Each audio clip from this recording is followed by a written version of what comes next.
traditionally speaking, our sales and marketing departments are the most high maintenance. They require the most recruiting, the most training.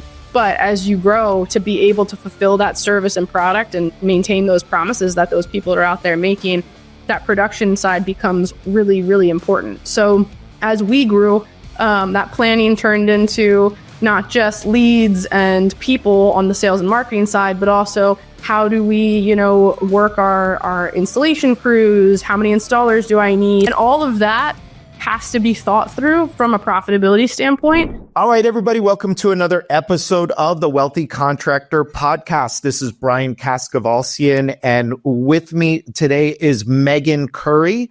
What's up, Megan? How you doing, Brian? Hi. Good to see you. Great to be here. One of my favorite people. One of my absolute favorite people. Megan, this is your second time here. You love doing public speaking and being out in front of everybody and sharing your wisdom. I'm just, for all of you listening, I'm Portia. I'm like, what do they call that? Projecting. So, I'm doing Jedi mind tricks on her. Yeah. Yes, this is not her favorite thing. What her favorite thing is, I think, is like running companies and people and developing teams and all of that. So, but thank you. Thanks for being here. Yeah, it's good to be here. Let's do this. Let's remind everybody kind of what you do, who you are, give everybody kind of the quick backstory on Revelare Home, and then we can get into it because I got some good stuff I want to ask you about. Yeah, awesome. So my name's Megan Curry. I work with a company primarily called Revelare Home. I am the COO, handling pretty much all the operations on a day-to-day basis, sales, marketing, production, everything from start to finish. I am third generation in the home improvement industry, so been around for a long time. Managed to keep myself off of too many podcasts and speaking events, unless they're with Brian. So, but been around for a long time in this industry, love this industry, and getting to be a part of just all the success that there is to be had in it. So yeah, on a day-to-day basis, I primarily run Revelare Home in the background, of, making sure that my teams are built out. As you mentioned, Brian, my focus on a day-to-day basis, what I do is I recruit, hire, train, develop other leaders and build teams and work to really scale businesses for growth. The way I look at it is, I have a lot of people that I work for in my business, less so that work for me. It's my job to support them and continue to help them develop and grow and just be able to expand into new products, new territories. We're a kitchen and bath company. So to really just kind of tackle the market primarily in the Northeast, all the way from Myrtle Beach, South Carolina, up to the state of Maine is where we cover. Wow. How many offices are you up to? So we have two larger corporate locations, one in Pennsylvania, one up in Boston, Massachusetts. And then we're up to, I think, 8 or 9 other small office / logistics warehousing kind of space throughout all of the territories that we cover. How many salespeople? We're close to 40 salespeople. Yeah. So this is no small business that Miss Megan here runs.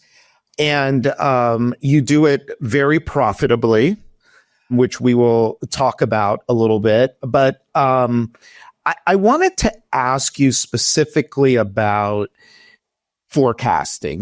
We're doing this now, middle of November-ish.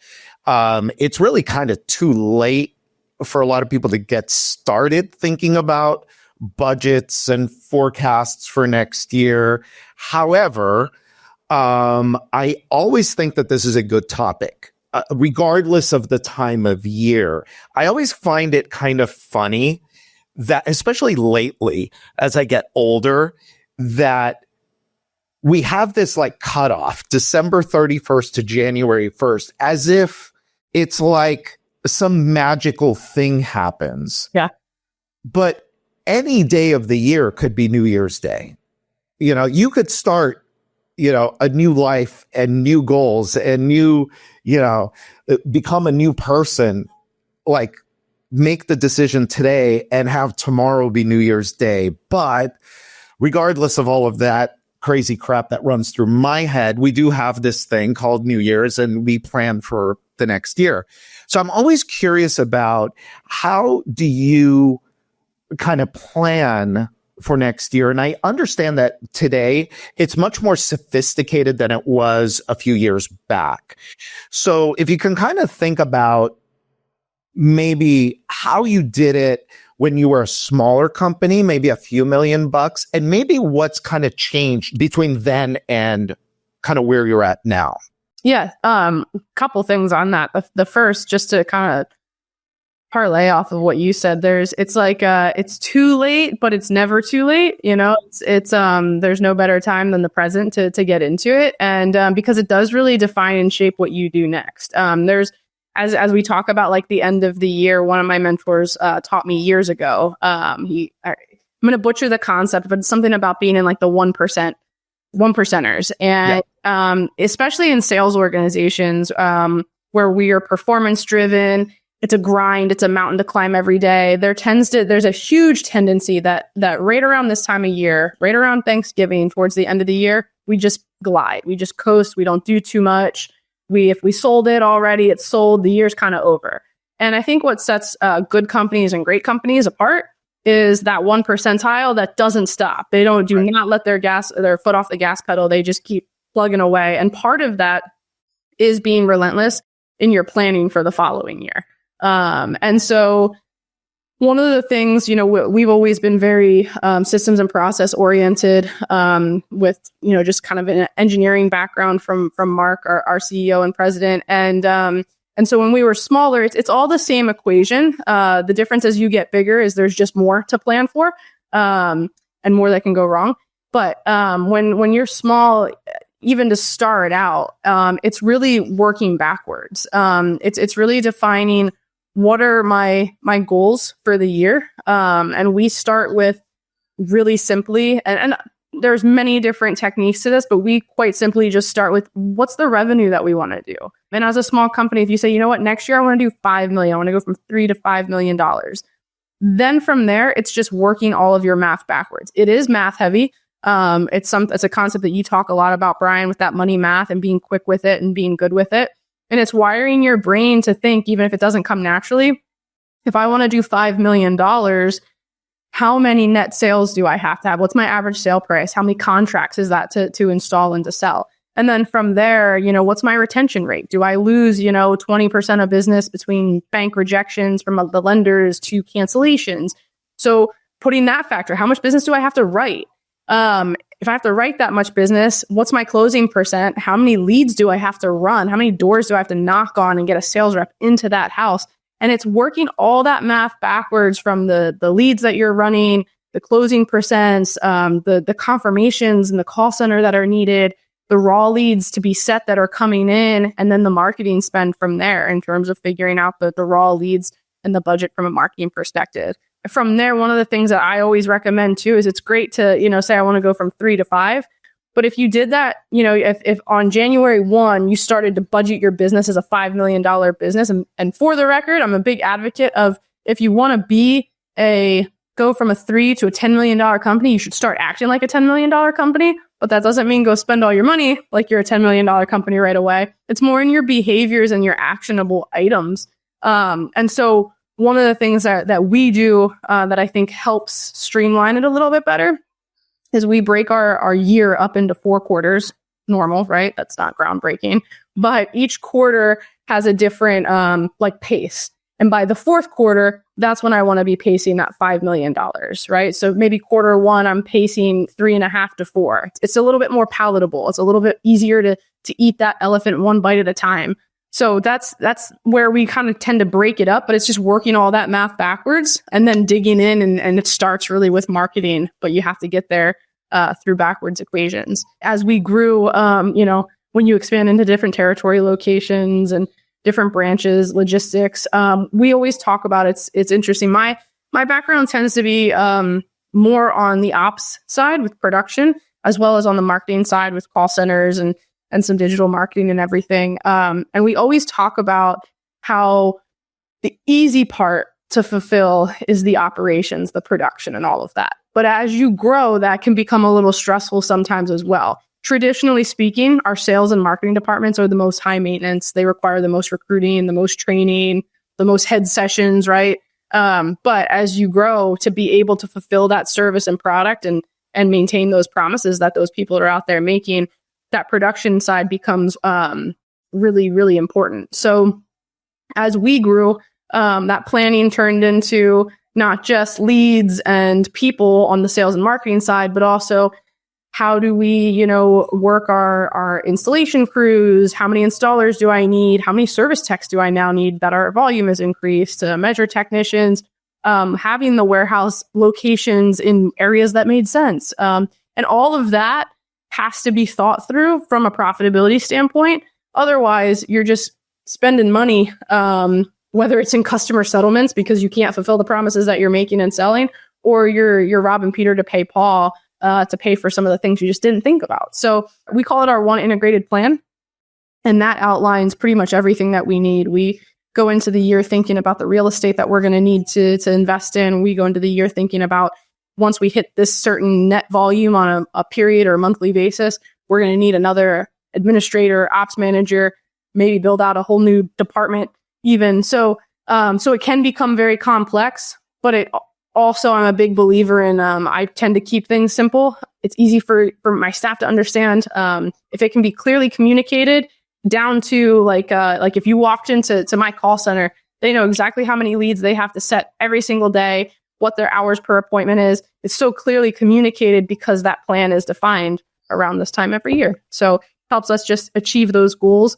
And then course correct as well. If the first quarter comes and goes and we're not where we need to be, then we're going to adjust things for the second quarter to be appropriate to where we are. Now, your boss, this guy named Mark, he is known for, partly because of me, it's my fault, for profitability. Mm-hmm. And so I know how important maintaining profitability is, that there are no real compromises when it comes to profitability. And this is how he has done business for the last, 4 decades. Mm-hmm. So, some people will compromise their profitability for growth. You guys, and when I say compromise, I mean like they're willing to not make any money. Mm-hmm. Well, Mark, I'm kidding around here, a little bit, but Mark doesn't mess around when it comes to profitability, nor do you. And so what do you say to people that believe that they've got to give up 10 points of their bottom line just because they've got to, they want to grow, they want to go to this next level? Yeah. If somebody really dies on that hill, I try to seek some understanding. I do think that there's 2 schools of thought on it. And there's not necessarily a wrong answer, I guess, if you don't mind not making any money. There are definitely people in our industry that they're revenue kings, top line revenue. That's where their energy is. That's what they believe in.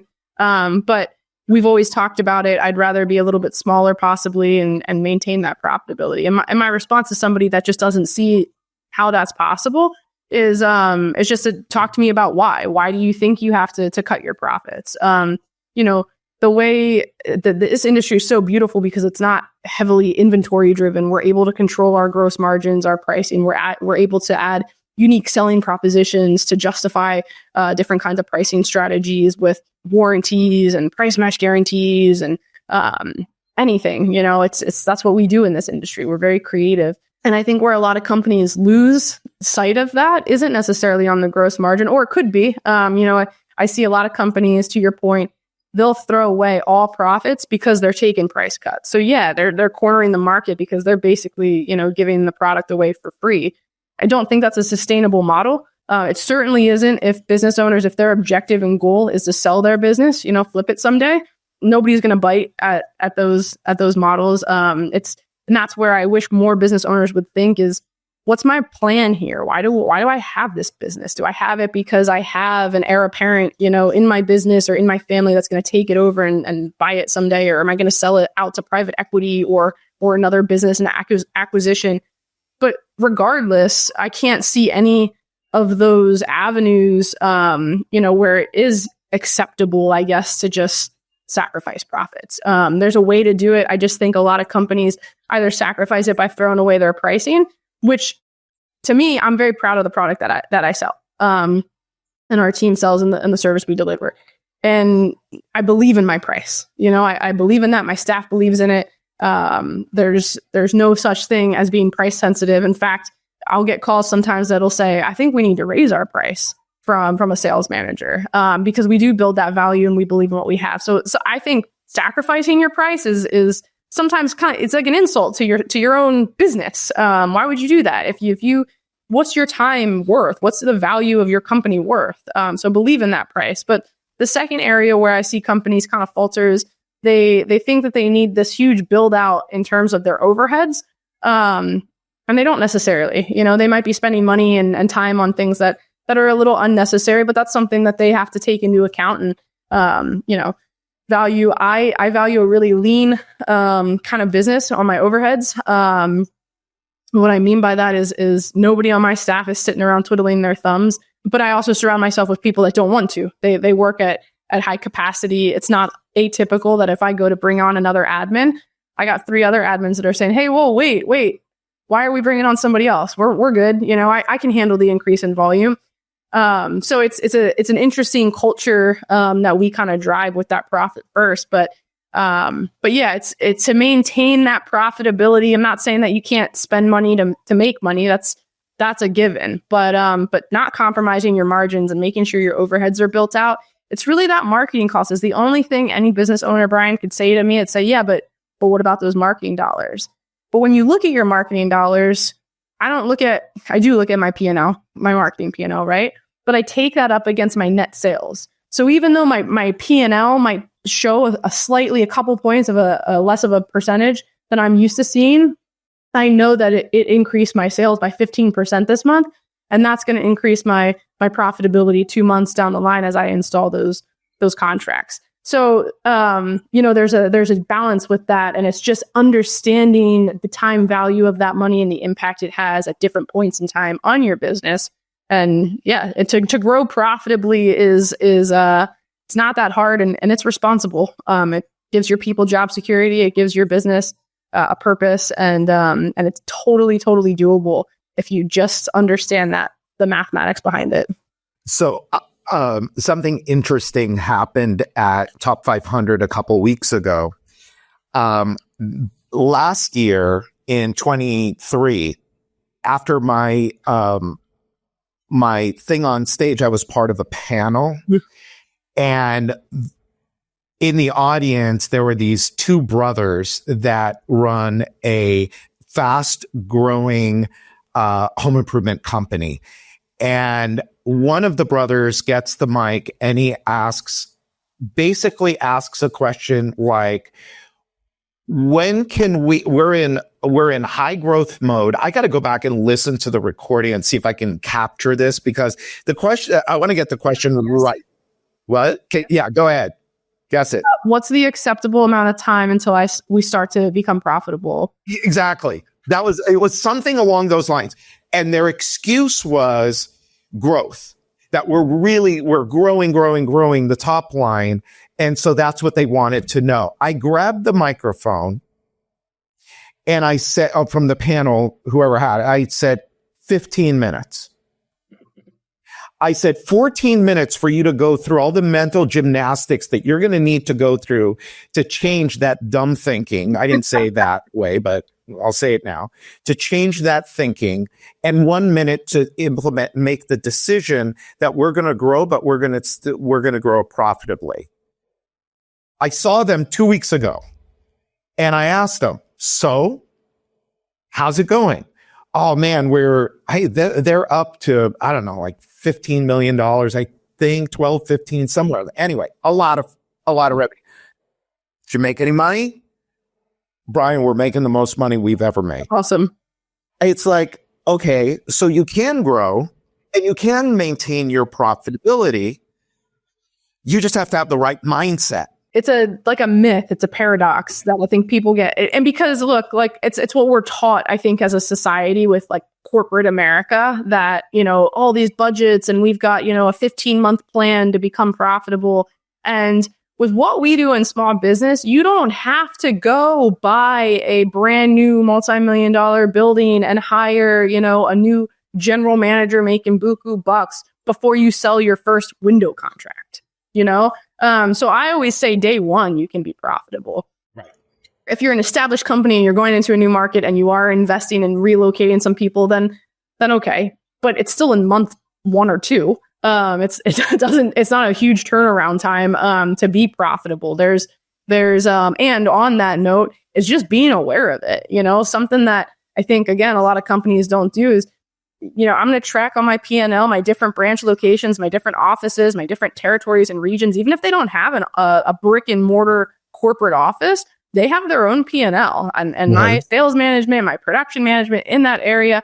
They're invested in that. They're tied to that. They're held to those metrics, and it's all tied to the profitability. But yeah, it's this huge myth that you can't be profitable from day one. Well, and also the worst version of that is, well, when we get to whatever, 10 million, 20 million, that's when we'll really start to make money.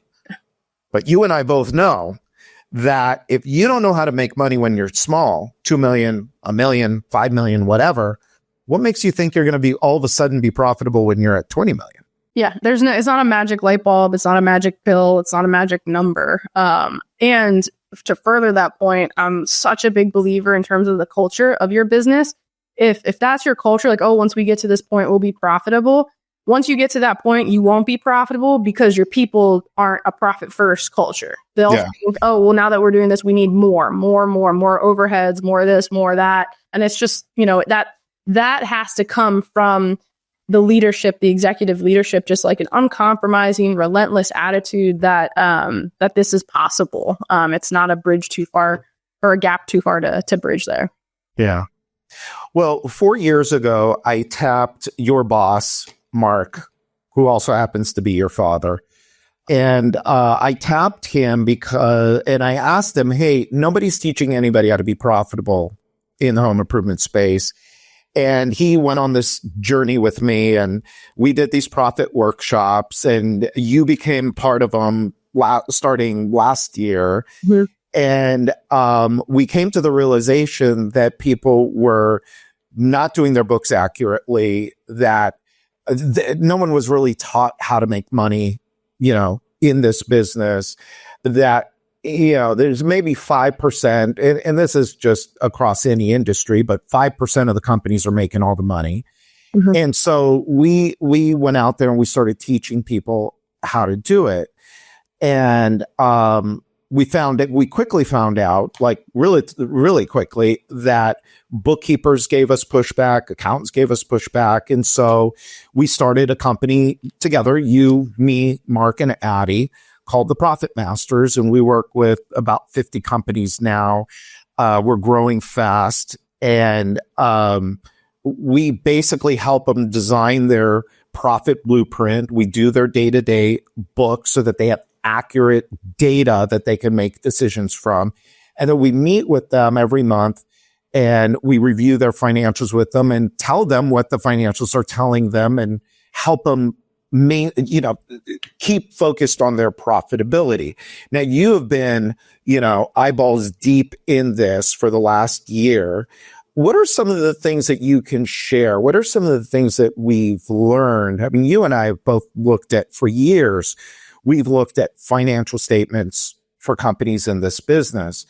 But now that we're looking at them in our format, our simple format, the right way to do it, the way your father teaches it, what are some of the things that we're learning that the listeners can use to become more profitable in 2025? Yeah, I'm going to keep it pretty top level. Because I could talk about this specific topic for hours. Well, and you will at Accelerate, but we'll talk about that in a minute.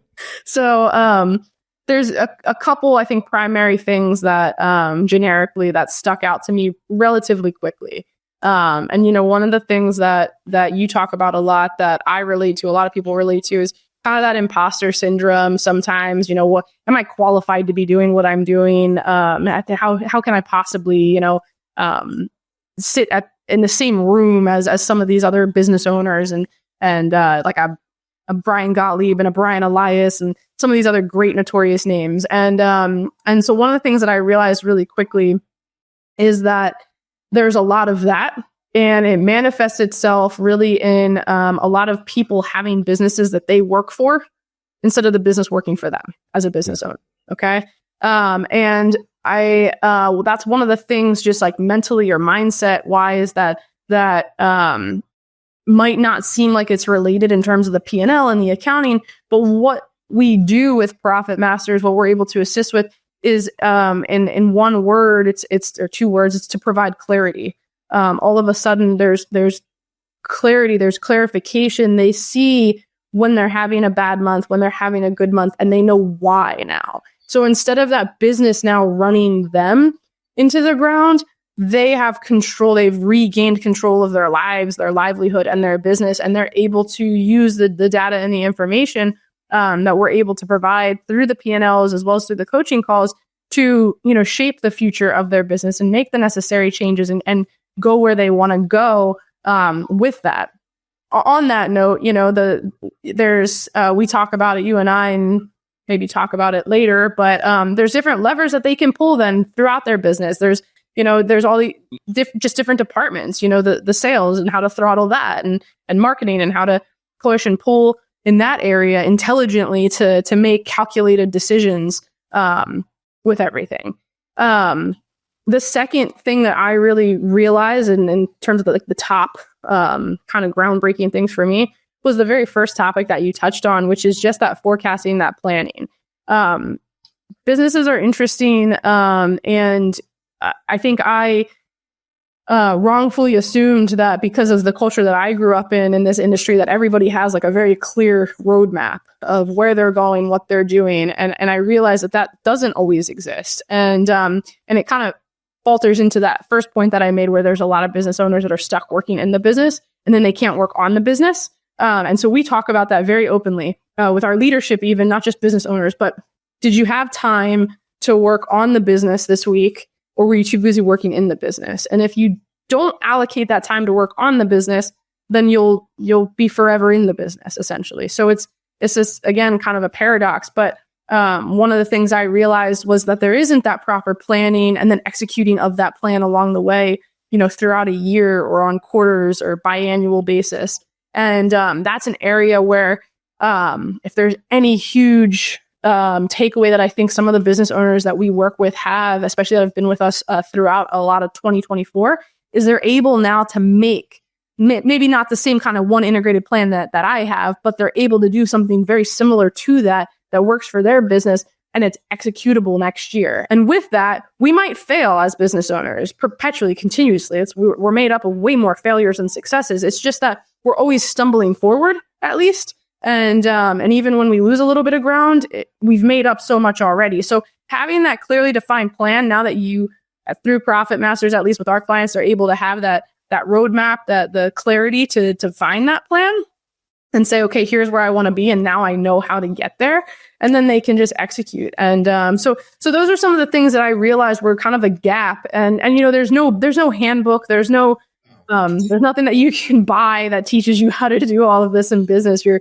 kind of left to figure it out on your own. And that's one of my passions through Profit Masters and just through networking is being able to just talk about that with people and make a difference there. So it really is shocking to me that this morning I was interviewed for this other guy, Joshua's podcast. And we were talking about, he wanted to ask me about profitability, mindset and mechanics of profitability. And I shared with him one of the things that we discovered through our survey that we do before each of the profit workshops is we asked the participating companies, the ones that were coming, hundreds of them, over the last 4 years, we asked them about Do they get a P&L by the 20th of each month or the 15th of each month? 1/3 of the people do not. 1/3 sometimes. And then 1/3, yes. Okay, those were the answers. So for the 2/3 that were no or sometimes, that's shocking. It's like, I didn't think that the number was that big, but I'm not surprised by it. And it's like, how can you make decisions in your business if you don't get a P&L? And that's where people get really messed up and really stuck. And then it's like, well, but then what plan are you following? And what scorecard are you using to know if you're on track or off track? Yeah. And so, like, when it comes to sales, in this industry, we have so many metrics we're looking at. Demo rate, close rate, NSLI. We're looking at average sale. We're looking at so many things. And if the salesperson goes out, we issue them 10 leads a week and they bring back a $1,200 NSLI when it should be at $4,000, what do we do with them? Right. When do we know, first of all? We know immediately. We know that week. And what do? We stop giving them leads. We retrain them. We make sure that they're going to, not burn our leads anymore. So we do that with sales. We do it with marketing. We do it with installs and productions. But most people don't do it with profit. Yeah. And it's like, what's more important than making money? Yep. And so they're so focused on, like, I'm going to grow for the sake of growth just so I can do more revenue. But if you're not getting a P&L, how the hell do you know? And then the other shocking thing is, so the 1/3 that said, yes, we are getting a P&L. Well, you and I get those P&Ls when they become clients. And it's like, well, you've been working off of this. Yeah. This is not accurate. Yep. You think your marketing cost is 8%, but wait a minute. You've got your call center people under this other category over here called payroll expenses. Your call center people, they need to go under marketing so that we can get an accurate, fully loaded picture of what you're really spending on marketing. And it's shocking to me how people just don't have this, an accurate picture of what's happening, what's going to happen. Knowing that, hey, 2 months from now, if we didn't sell enough this month, 2 months from now, we could have a cash flow problem.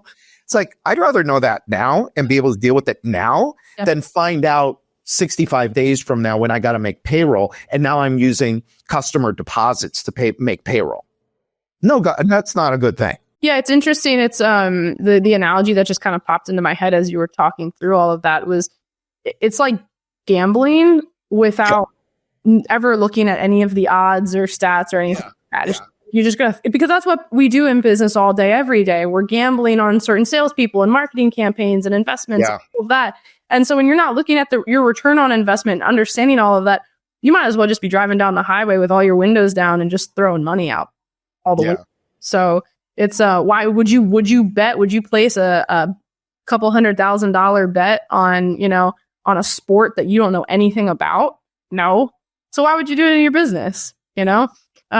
Just figuring all that stuff out. It's right there. It's so easy to manage your business profitably, and that's what we do. It's just all decision making, and the beautiful thing about it, once you as a business owner can kind of understand that and harness it, that culture, like I said, bleeds through. Your marketing managers are now making decisions based off of the cost per issued lead and how that impacts the marketing percentage, and understanding where it needs to be for that return on investment with the sales managers and the NSLIs, and how that affects all the profitability, and knowing when I need to bring on another manager, another installed person, or whoever it is. So it's an interesting topic because it's almost like taboo to talk about, or even when people talk about it, they don't talk about it in terms of looking at your P&L and understanding it. They talk about it in terms of marketing costs or NSLIs. And like you said, we already all know that when the guy has a $1,200 NSLI, what do? You stop giving him leads. But what do you do when your profitability is 2% and you were just fighting for your life to stay a little bit above? Yeah, let's just go sell more. That'll solve our problem. So, for everybody listening, I basically fired Mark from Accelerate and I hired Megan. And I asked Megan, no, I'm kidding, but I asked Megan if she would come and speak this year on this topic of profitability, because don't let her age fool you. She understands this business and all the levers and the things you pull in order to be profitable better than most anybody I've met. And so I've asked her to come to Accelerate this year and speak on this idea of the levers that you can pull so that you are not compromising profitability. So you're not sacrificing your profitability for growth. And I think that we haven't really talked about this, but I think that the next 4 years are going to be a pretty incredible time for us entrepreneurs.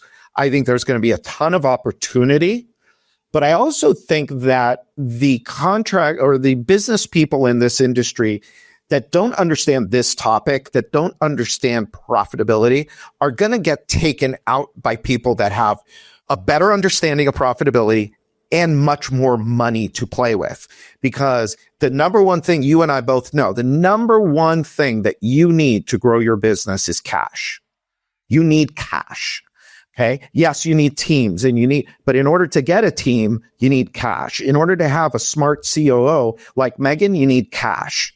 And so what are those levers that we can pull? And so I've asked Megan to come and do that, and she'll be joining us in February. I'm excited. You know your stuff, and I'm looking forward to it. I'm going to do a quick plug here to everybody that's listening. If you have not bought your tickets to Accelerate Live yet, what are you waiting for? We're waiting for you. We'll be there. You'll be with hundreds of other like-minded contractors. We also have this year, we've got people bringing their leadership team. So we're going to do some interesting stuff with leadership teams as well. And so bring your staff, bring your team, because you need a team to execute and to execute at the highest levels. So Brian Gottlieb is going to be there to talk about this. And we've got a really good roster of speakers. They're really going to talk about the opportunities that are ahead of us in the next 4 years. So if you guys are interested, go to accelerateevent.com. We'll put it in the show notes, accelerateevent.com. Use the coupon code podcast24. You could still save some money. You get, if you're hearing this before December 18, I want to say, you could still get an early bird seat, but after that, prices will go up. We are more than halfway sold out. And so go to accelerateevent.com and come and hang out with us. Your profit is 100% guaranteed. You will make money coming to this event. I guarantee it. So, okay, Megan, I did my big plug. And I think we can wrap here, because you got to go back to work and then you got to put a killer presentation together. You've got 2 months to do that. So, any parting thoughts here? I'm excited. I personally, Brian and I haven't talked about this either, but I'm going to be bringing some of my team, which is a new thing for me also to bring down to Accelerate, because it was fantastic last year. And there's a lot of great speakers again this year on that lineup. Really, really great people to just pull some nuggets out. It's the best event in the industry. There's no ifs, ands, or buts about it. So between the lineup and the way Brian and Addie do this whole thing with Accelerate, the networking, the people that are there in attendance, you'd be foolish not to miss it. It's a true investment into your business and to your people as well. So that's my 2 cents. He didn't tell me to say any of that, but thank you. I appreciate it. It means a lot coming from you, but really at the end of the day, look, it's not about me and it's not about Megan. It's entirely about you, the listener. We want to help you do what you need to do to create the business of your dreams, the business that allows you to go live your life however you want to live your life. And the way to do that is to have the right mindset, to have the right tools, and to understand how your business makes money. And that's what Accelerate's always been about. So we hope to see you there. Megan, thank you very much. We will hear more from you in 2025 for sure. And I appreciate you. And to everybody listening, until next time, this is Brian Kaskavalcian, and this is the Wealthy Contractor Podcast.